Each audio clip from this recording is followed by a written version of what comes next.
한 10년 전이 됐네요. 제가 처음 교회에 부임하고 나서 이제 재직 수련회를 했습니다. 기억나시는지 모르겠어요.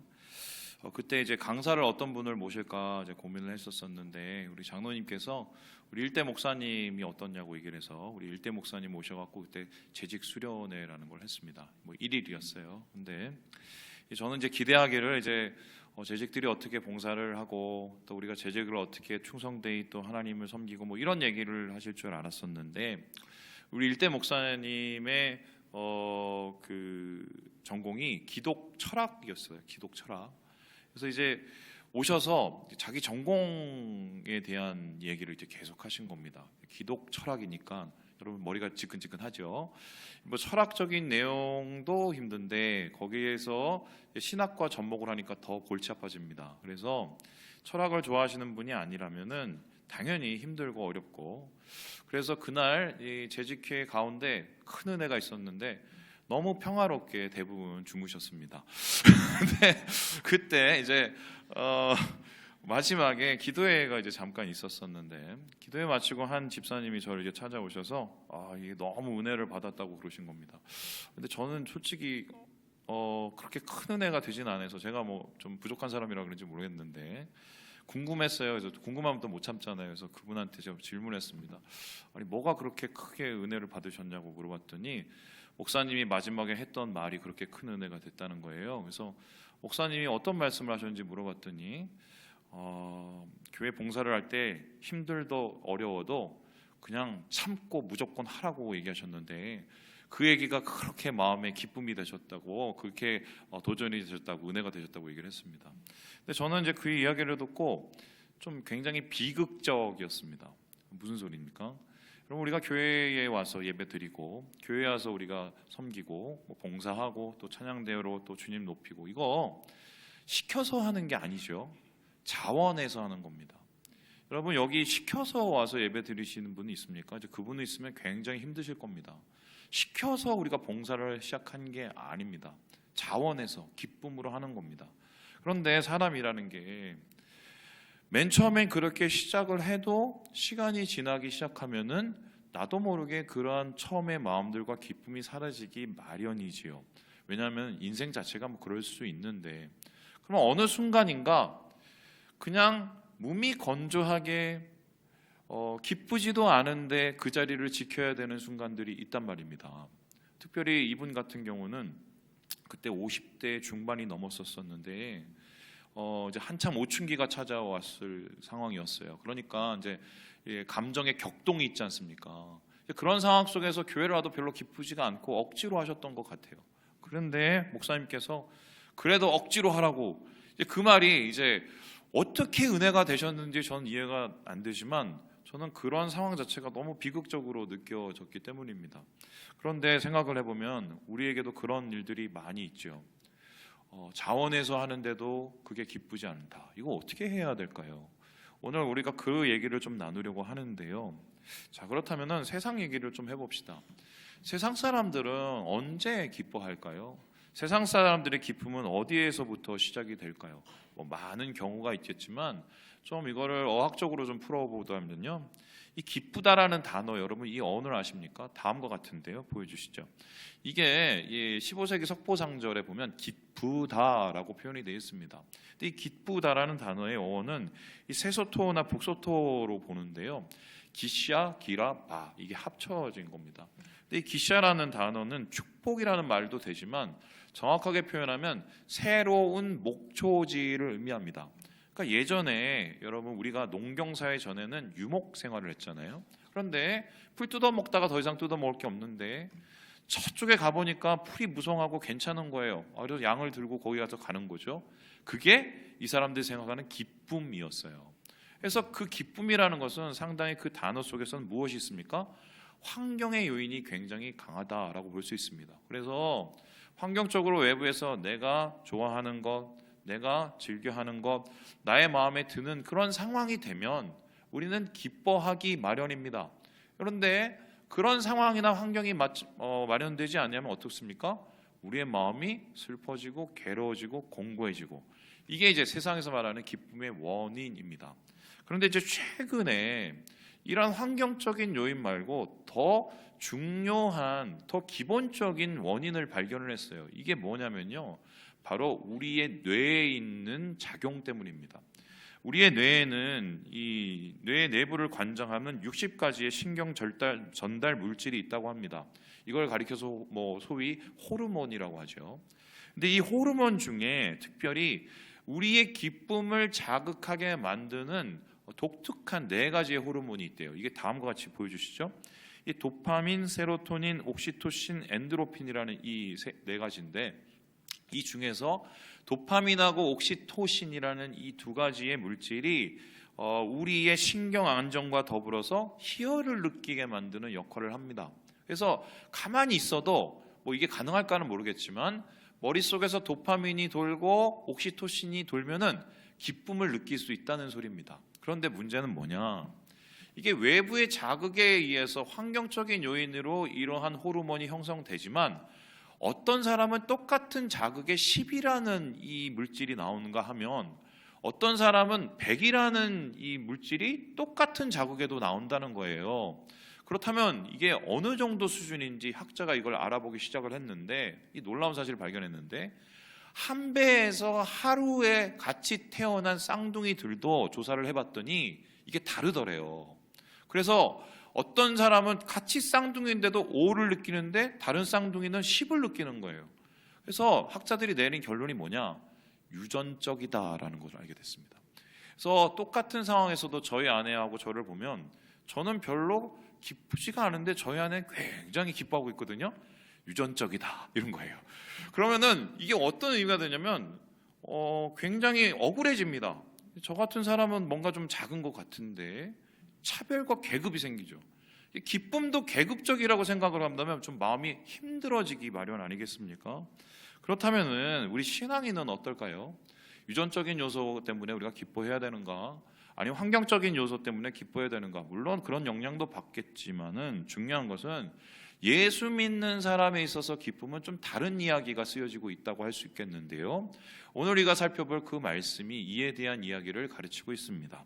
우리 함께 13절의 말씀을 같이 한번 읽어보도록 하겠습니다. 시작. 지금 내가 아버지께로 가오니 내가 세상에서 이 말을 하옵는 것은 그들로 내 기쁨을 그들 안에 충만하게 가지게 하려 함이니이다. 요한복음 17장은 굉장히 중요한 장인데 해석이 되게 어렵습니다. 그런데 이게 중요한 게 뭐냐면 예수님의 마지막 기도이기 때문이에요. 예수님께서 이 기도를 하시고 나서 십자가에 매달려서 돌아가셨기 때문에 예수님의 유언적 기도라고 합니다. 그런데 예수님의 이 유언적 기도는 자신을 위해서 기도를 한 게 아니라 자신의 사람들을 위해서 기도를 하는데요. 그래서 이 기도를 가리켜서 뭐라 하냐면 대제사장적, 그러니까 누군가를 위해서 대신 중보하는 기도다 해서 대제사장의 기도라고 이야기를 하고 있습니다. 이 기도를 통해서 예수님께서는 제자들을 지켜달라고 하나님께 간구하게 되는데요.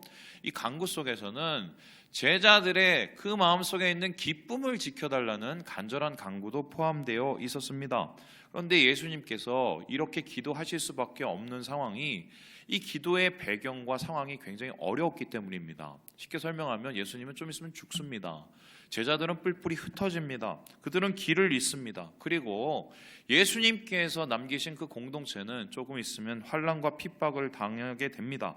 그나마 남아있던 기쁨조차도 모두 다 빼앗길 수밖에 없는 그런 상황이었던 것이죠.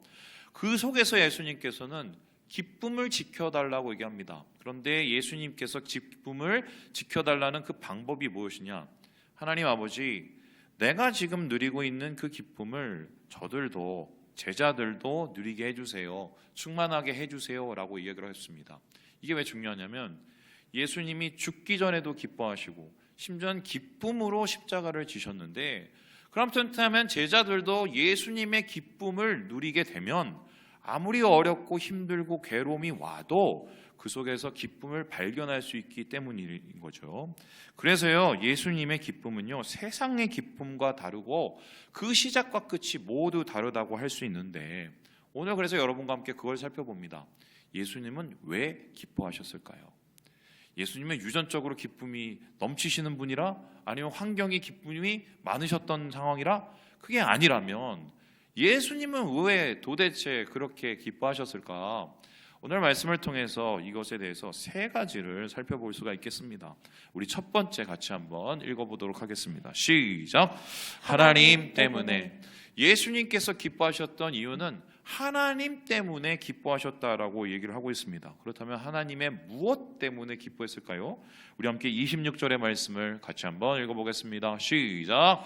내가 아버지의 이름을 그들에게 알게 하였고 또 알게 하리니 이는 나를 사랑하신 사랑이 그들 안에 있고 나도 그들 안에 있게 하려 함이니이다. 아버지의 이름을 알게 했다라고 합니다. 아버지의 존재를 경험한다는 거죠. 그런데 아버지의 존재가 어떤 존재냐면 아버지의 사랑이라는 겁니다.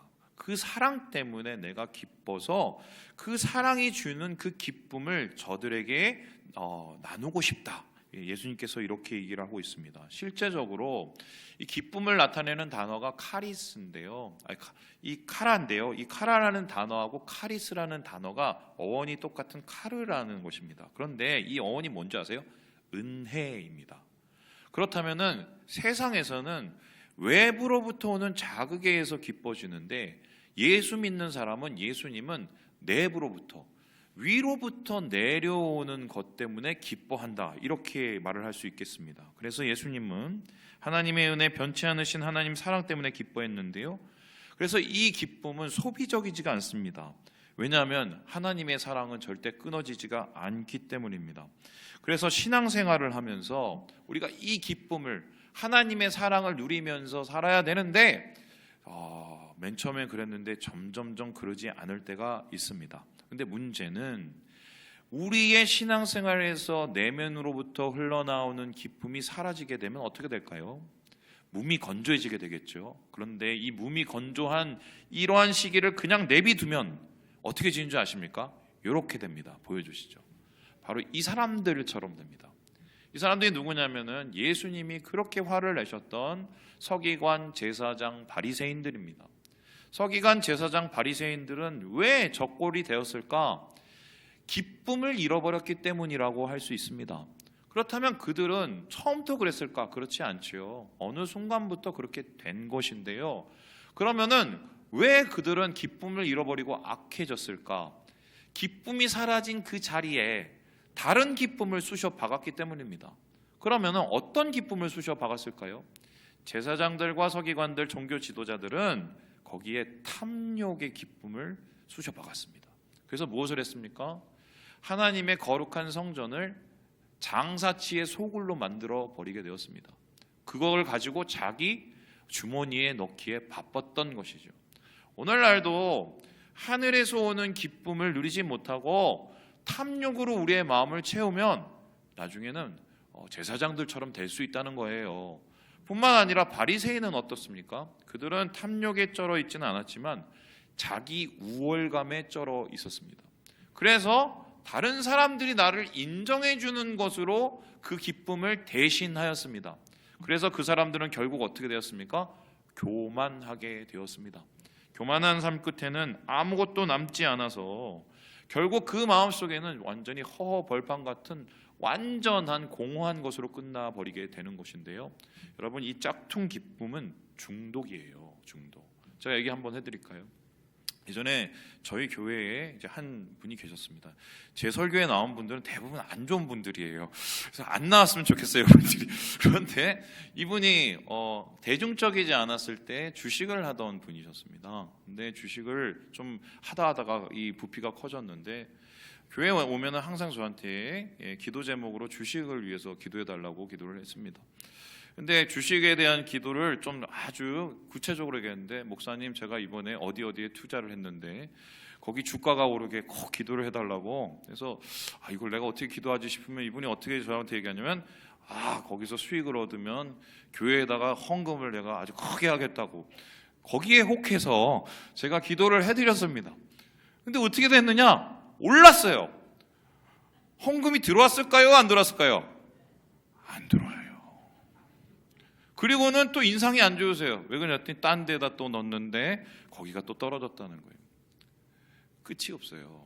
결국 어떻게 되는지 아십니까? 큰 피해 보셨어요? 여러분, 짝퉁 기쁨으로 우리를 채우면 이런 일들이 일어납니다. 하나님께서 주시는 기쁨, 사랑으로 채우지 않을 때 나타나는 현상들이에요.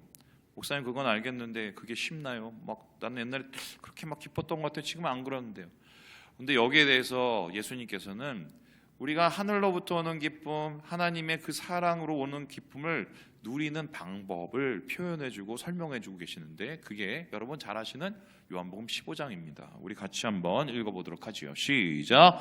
나는 포도나무요, 너희는 가지라. 그가 내 안에, 내가 그 안에 거하면 사람이 열매를 많이 맺나니 나를 떠나서는 너희가 아무것도 할 수 없음이라. 이 비유의 포인트는 뭐냐면 포도나무와 가지라는 겁니다. 여러분, 포도나무면 포도나무지 왜 가지입니까? 이 가지가 원래 그 가지가 아니라 접붙인 가지이기 때문이에요.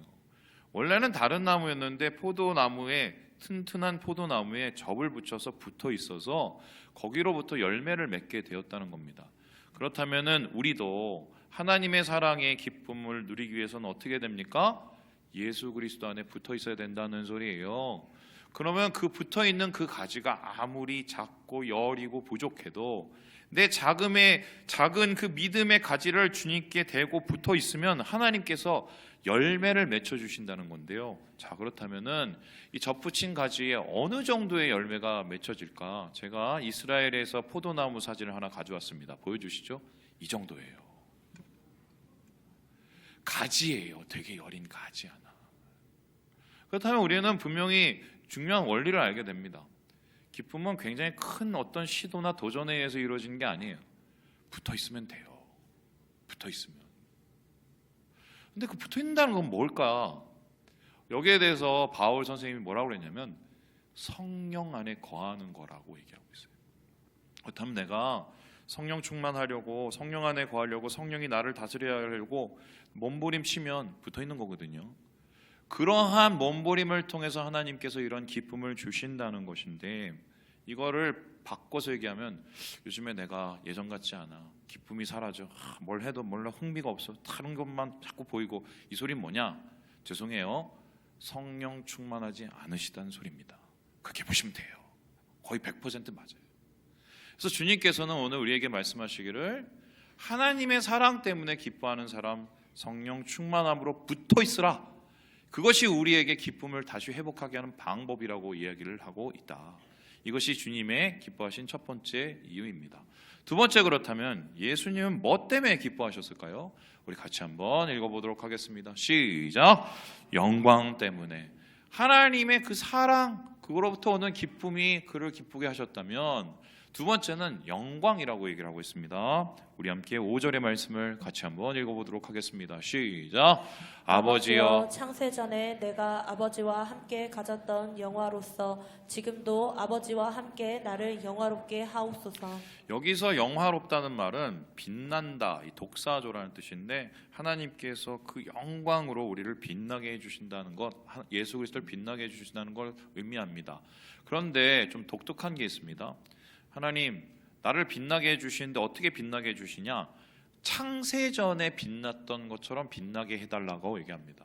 그렇다면 이거는 뭔가 구속의 역사가 숨어져 있는 건데, 이렇습니다. 예수님은 예전에 창조 시기에 하나님 아버지가 창조할 때 같이 창조를 했습니다, 세상을. 그러고 나서 어떻게 했습니까? 성육신 하셨습니다. 사람이 되셨어요. 스스로를 비하시켜서요. 그리고서 이 세상에서 제자들과 함께 살고 천국을 나누다가 십자가에서 죽으셨습니다. 근데 죽어서 끝났습니까? 어떻게 했죠? 부활했어요. 그리고 어떻게 했어요? 승천했어요. 근데 이게 끝인가요? 끝이 아니에요. 예수님께서 승천하신 이유는 뭐를 준비하시기 위해서 승천하셨습니다. 그러면 예수님께서 지금 준비하고 계신 게 무엇입니까? 여기에 대해서 우리는 계시록 21장에 이 그림을 알고 있죠. 보여주시죠. 바로 새 예루살렘입니다. 마지막 때 그 새 예루살렘은 신천지가 얘기하는 것처럼 과천이 세워지는 게 아니라 하늘로부터 내려와요. 하늘로부터 내려오는 그곳은 어떤 곳이냐? 성경은 가르쳐 얘기하기를 새하늘 새 땅이라고 얘기한다는 건데요. 이전에는 비교할 수 없는 그 무엇. 뿐만 아니라 아픔도 고통도 병도 없다라고 얘기합니다. 지금 아프신 분들, 새하늘 새 땅에는 그런 게 없어요. 뿐만 아니라 이곳은, 저는 이 부분이 가장 매력적인데, 하나님께서 우리의 눈물을 닦아주신다. 이곳이 바로 우리 미래에 임할 하나님의 그 장소인데요.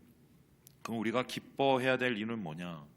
당장 오늘에 있는 그 일 때문이 아니라 이날을 위해서, 이날 때문에 기뻐하는 겁니다. 당장 나를 지지볶게 만드는 그 세상 때문이 아니라 하나님이 오실 그 세상, 천국 때문에 우리가 기뻐할 수밖에 없다는 것이지요. 그래서 예수님은 이날을 바라보시면서 십자가의 고난을 이겨내신 겁니다. 결국은 이기니까. 예수 믿는 사람은 이미 아는 스토리를 살아가는 사람들이에요. 그래서 지금 좀 힘들어도 이것을 견뎌낼 수 있는 것은 결국은 해피엔딩이라는 것을 우리는 알기 때문입니다. 그래서 이것이 우리에게 힘이 되는데요, 이러한 나라를 바라보면서 이러한 나라를 위해서 살아가는 사람들을 이렇게 축복하십니다. 우리 함께 계시록 21장 7절 말씀을 읽어봅니다. 시작. 이기는 자는 이것을 상속으로 받으리라. 나는 그의 하나님이 되고 그는 내 아들이 되리라. 주신대요. 유산으로 주시고 우리의 하나님 아버지가 되신다고 말씀하십니다. 바로 우리는 그것 때문에 이 세상 속의 고통 속에서도 기쁨을 누리고 살 수 있다. 우리의 눈은 내일을 향해 바라보고 있기 때문입니다. 자, 그렇다면은 예수님께서 기뻐하시는 마지막 이유는 무엇일까요? 여기에 대해서 예수님은 이렇게 말합니다. 우리 같이 한번 읽어볼까요? 시작. 영혼 때문에. 하나님의 변치 않으신 그 사랑, 위로부터 내려오는 그 사랑이 나를 기쁘게 한다. 마지막 날에 그 영광이 나를 기쁘게 한다. 그리고요, 주님이 내게 맡기신 영혼이 나를 기쁘게 한다라고 얘기를 하고 있습니다. 우리 함께 10절의 말씀을 같이 한번 읽어보도록 하겠습니다. 시작. 내 것은 다 아버지의 것이요 아버지의 것은 내 것이온데 내가 그들로 말미암아 영광을 받았나이다. 지금 하나님께서는, 하나님, 내가 아버지 거를 제가 다 받았잖아요. 이 집도 이 지구도 다 아버지 건데 그 중에서 제일 최고가 뭐냐? 하나님께서 내게 맡겨진 저 사람들입니다 라고 합니다. 그러면 그들이라는 곳은 누구십니까? 바로 제자들이죠. 예수님의 가장 큰 기쁨은 세상의 모든 가치와 모든 보배와 모든 귀중한 것보다 영혼이었어요. 자기에게 맡겨주신 영혼. 그 영혼 때문에 심지어는 예수님께서 자기의 몸을 드릴 정도로, 십자가에 매달릴 정도로 그들 가운데 가장 큰 기쁨을 누리셨다, 이렇게 얘기를 하고 있습니다. 그렇다면은 도대체 영혼의 어떤 면을 보고 예수님께서는 이렇게 기쁘게 여기셨을까? 이것을 알 수 있는 대목이 한 가지가 있는데요. 여러분, 바로 이 그림입니다. 보여주시죠. 누가복음 15장에 보면은 하나님 아버지의 마음을 알리기 위해서 예수님께서 비유 한 자락을 보여주십니다. 그 비유 여러분 아시는 것처럼 말 더럽게 안 듣는 둘째 아들 이야기입니다. 그렇게 말 안 듣고 이것저것 재산 다 떼갖고 가서 허랑방탕하게 살다가 다 탕진하고 돌아왔었을 때 어떤 일이 일어납니까? 아유, 이제 줄여 죽느니 아버지라도 한번 보고 가자. 그래서 집에 돌아옵니다. 그런데 이때 아버지가 멀리서 바라보고 그 아들을 찾아가기 위해서 뛰어가죠. 여러분, 중요한 거는 이 그림에는 둘 다 맨발이라는 거예요. 한 사람은 너무 가련해서 가난해서 못 살아서 맨발이고, 한 사람은 너무 기뻐서 맨발입니다. 너무 기뻐서. 그런데 여기서 이 기쁘다는 말이 어느 말이냐면 유프라이노인데요. 이거는 카라의 그 이상이 감정을 나타내는 거예요. 그러니까 카라 곱하기 100하면 유프라이노가 됩니다. 최상급의 기쁨이에요. 근데 이 기쁨을 어떻게 누렸냐? 아들이 돌아와서 너무 기쁘니까 어떡합니까? 씻기죠, 옷을 입히지요, 그리고 그를 위해서 어떻게 소 잡고 양 잡고 같이 파티를 합니다. 그때 아버지가 이렇게 얘기합니다. 죽었던 내 아들이 돌아오니 내가 너무 기쁘다. 우리 함께 즐거워하자. 이게 바로 유프라이너예요. 그래서 하나님의 가장 큰 기쁨은 영혼이 돌아오고 살아나는 겁니다. 예수님께서는 자기를 통해서 영혼이 살아나고 돌아오는 것이 그렇게 기쁘셨던 것 같아요. 그러니까 십자가를 개의치 않으시고 그 십자가 단상에 올라간 것 아니겠습니까? 여러분, 이러한 하나님의 기쁨, 주님의 기쁨을 마음속으로 이해한 사람이 있어요. 그 사람이 누구냐? 바로 바울 선생님인데요. 바울 선생님은 자기의 이 세상에 살아서의 가장 큰 이 사역의 동력, 그것은 하나님 때문이지만 그것만큼 가장 중요한 동력을 이렇게 표현을 하고 있습니다. 우리 함께 빌립보서 4장 1절을 읽어보겠습니다. 시작. 그러므로 나의 사랑하고 사모하는 형제들, 나의 기쁨이요 면류가 아닌 사랑하는 자들과 이와 같이 주 안에 서라. 교인들이래요. 자기 때문에 예수 믿은 교인들, 자기 때문에 변화된 살아난 사람들, 영혼이라고 얘기합니다. 그런데 이들을 가리켜서 뭐라고 하냐면 나의 면류관이라고 얘기합니다. 여러분, 면류관이 뭡니까? 마라톤 41.195km를 다르면 마지막에 테이프가 있고 테이프를 끊으면 머릿속에 아이고 열심히 했어 하면서 씌워주는 관이죠. 그 관은 승리의 관이자 보상의 관입니다. 그런데 이 면류관에 대해서 많은 분들이 착각을 하고 있습니다. 어떻게 착각을 하냐? 예전에 제가 좀 이상한 교회를 제 친구 때문에 가게 됐는데 그 교회에서 이제 사람들을 참 기쁘지도 않은데 부려먹으려니까 여러 가지 이야기를 막 꾸며대서 얘기를 했는데 그 기도원 원장이 자기가 환상 중에 우리가 쓰게 될 면류관을 봤다고 그러면서 그림을 이렇게 보여주셨어요. 그 그림이 뭐냐면 유리관처럼 생겼는데 그 위에 이제 아기 천사들이 막 이렇게 있는 그거더라고요. 제가 그걸 보고 하고 웃었습니다. 저걸 머리에 쓰면 고개가 꺾여 죽겠다. 그런 거 아니에요. 우리가 나중에 받을 그 면류관 아니에요. 심지어는 계시록 보면 하나님이 관을 주면 그거 오히려 하나님 앞에 드립니다. 이미 받았기 때문이에요. 누구한테 받았나요? 우리를 통해 변화된 그 영혼들. 바울은 나의 이 사역을 통해서, 나의 섬김을 통해서, 나의 이 발길을 통해서 변화된 그 영혼들을 보면서 위로를 받은 거예요. 공동체와 교회를 통해서. 그것이 그에게는 어떤 것보다 큰 기쁨이었다고 이야기를 하고 있는 것입니다. 제가 여러분 아실지 모르겠지만 단기 선교 전문가입니다. 단기 선교를 제가 저번에 한번 세봤더니 30몇 번을 제가 인도를 해서 갔습니다. 그렇게 진짜 많이 갔어요. 그래서 대충 어떻게 가면 어떻게 하고 그걸 다 알아요. 그런데 그렇게 많이 가면은 지겨울 만도 하는데 제가 그거를 예전에 포기하지 않고 계속 갔던 이유가 뭔지 아십니까? 거기 가면 애들이 달라져서 그래요. 인상 쓰고 간 놈들이 다 웃으면서 옵니다. 그리고 투덜투덜한 놈들이 다 갔다 와서 기뻐하고요. 뿐만 아니라 삶의 회의적인 인간들이 갔다 와는 뭔가 생기가 나게 생겨요. 물어봅니다. 너 뭘 느껴서 그렇게 됐니? 뭐가 그렇게 좋았니? 그럼 거의 공통적으로 뭐라고 얘기하십니까? 목사님, 이게 되네요. 뭐가 되는데? 저를 통해서 사람들이 바뀌어요. 나를 통해서. 우리가 뭐라고요? 하나님이 나를 통해서 사람을 살리는 그 기쁨을 느끼고 이 청년들 혹은 단기 선교 참가자들이 하나님 안에서 변화받음을 받는 거죠. 받는 기쁨보다 주는 기쁨이 더 크고 주는 기쁨보다 살리는 기쁨이 훨씬 더 큽니다. 교회는 바로 이것을 위해 존재하는 거예요. 바로 우리에게 있는 맡긴 그 영혼이 우리의 면류관이자 기쁨이라고 바울이 이야기하고 있는 것입니다. 말씀을 마칩니다. 우리 사랑하는 여러분, 붙어만 있으세요. 그러면 주님이 우리의 기쁨의 열매를 주십니다. 여러분, 결국은 우리는 이깁니다. 그게 우리에게 기쁨이 됩니다. 그리고 하나님 우리를 사용하기 원하세요.